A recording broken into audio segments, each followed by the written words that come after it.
Hey, if you're a small business owner and you do not hate money, you might want to pay attention to this video. We're going to go over the top 9 most Googled questions about marketing.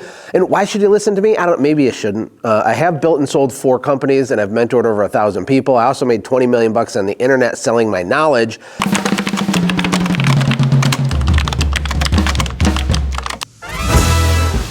Number 1, let's see what we got. What is the biggest lie in marketing? This is tough because there's lots of lies, but let's start here.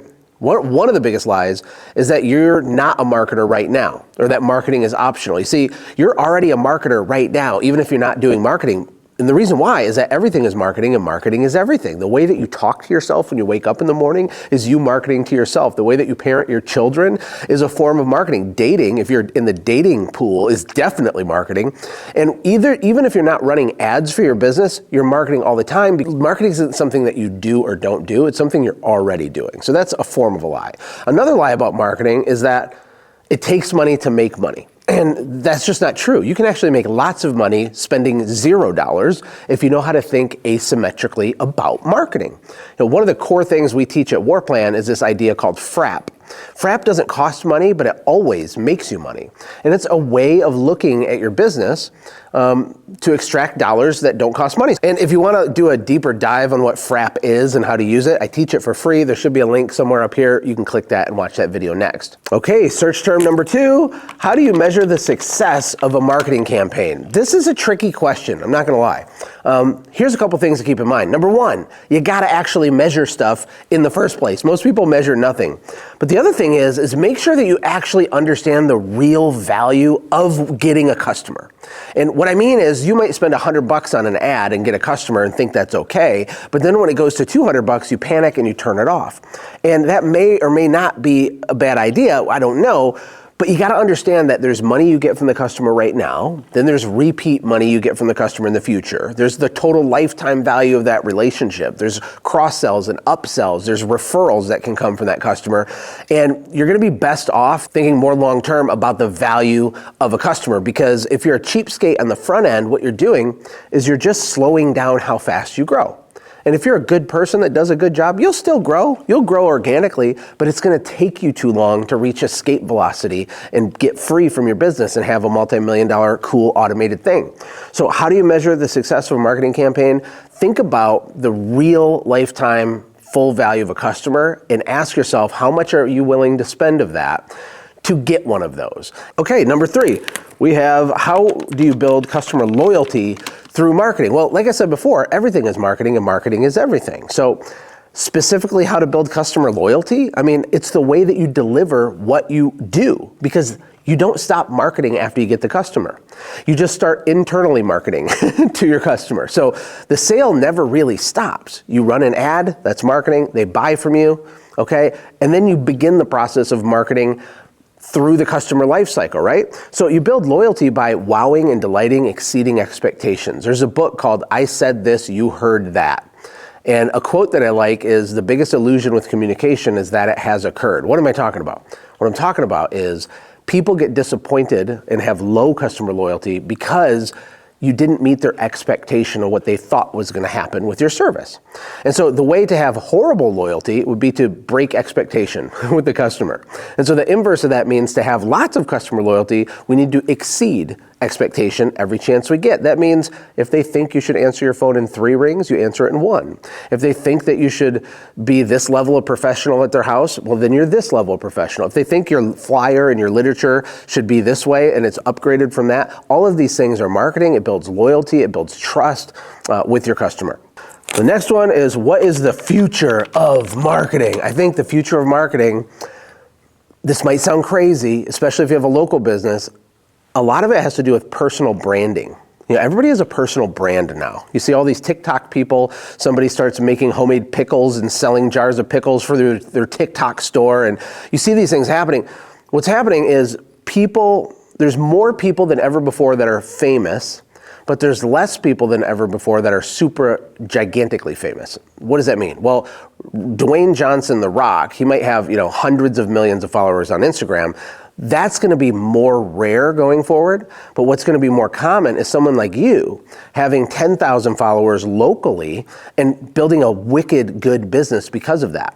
So, documenting your life and you playing with your dogs and you taking your daughter on a daddy-daughter date and building a personal brand even locally, I think that's part of the future of marketing. And then obviously there's a lot of technological changes with marketing, like AI and automations and all of that stuff. But one of the advantages I see for people going forward is not so much to obsess over the AI and automations, it's to double down on like community and a local personal brand, because you can't AI that.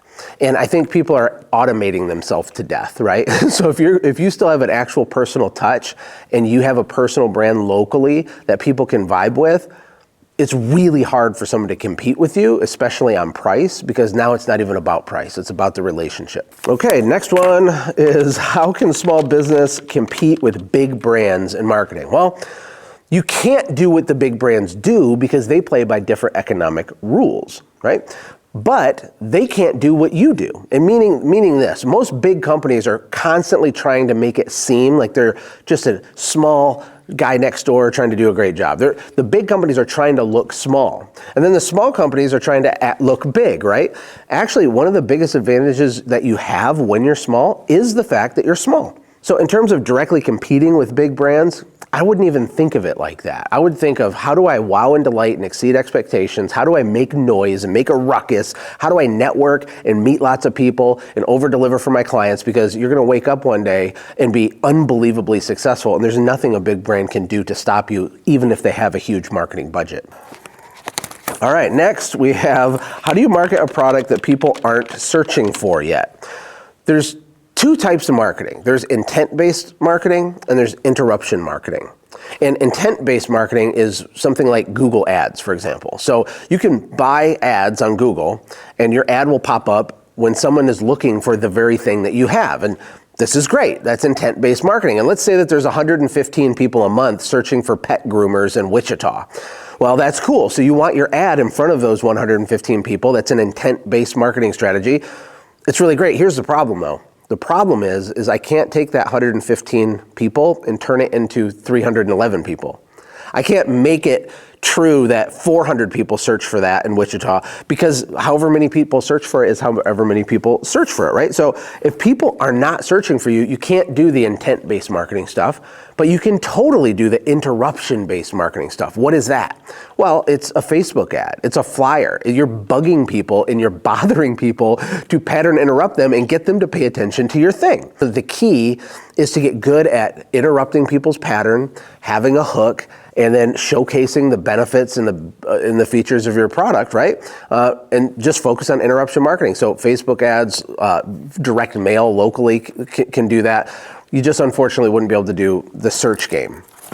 Next one is, how can I get more traffic without paid ads?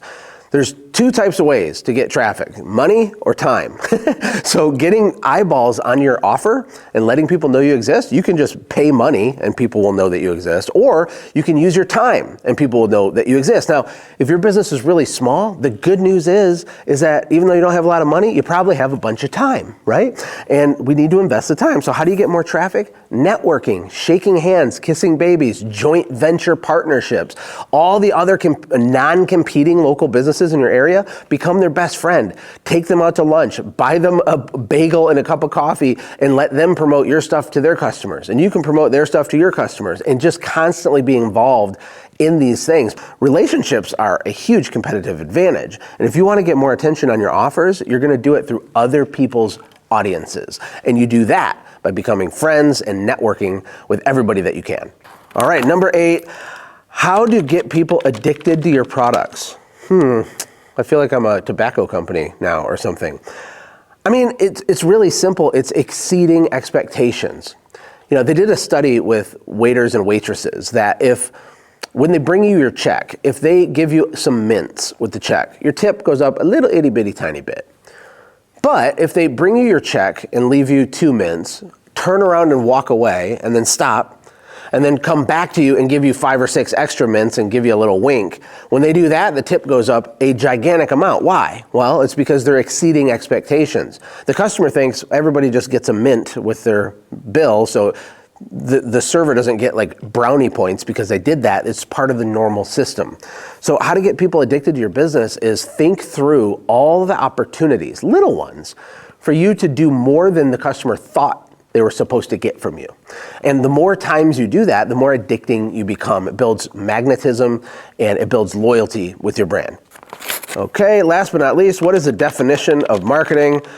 I don't know what Webster's definition of marketing is, but here's what mine is, okay? It's to make known. That's it. It's to make known. That's why I say parenting is marketing. I'm making known my values and beliefs and principles to my kids. I'm making known how I feel about them, the optimism I have for their future. I'm communicating clearly and making known those things. Marketing for your business is the same thing. People literally do not know you exist. And the people that know you exist, they don't care that you exist because you caught them at the wrong time. They weren't ready to buy right that second. And if you are marketing a little bit here and a little bit there, you're just losing money for no reason, because people would be happy to give you the dollars in their pocket for the stuff that you sell if you made known that you exist. Hey, I hope you're getting value out of this YouTube video. This was kind of a different one. Where are you located? What kind of business are you in? What's been your biggest pain point or challenge? I'd love to hear about it in the comments. If you have a specific suggestion for a type of video we should make, let me know. We'll do our best to get it to you. Make sure you like and subscribe. And until next time, take care and God bless.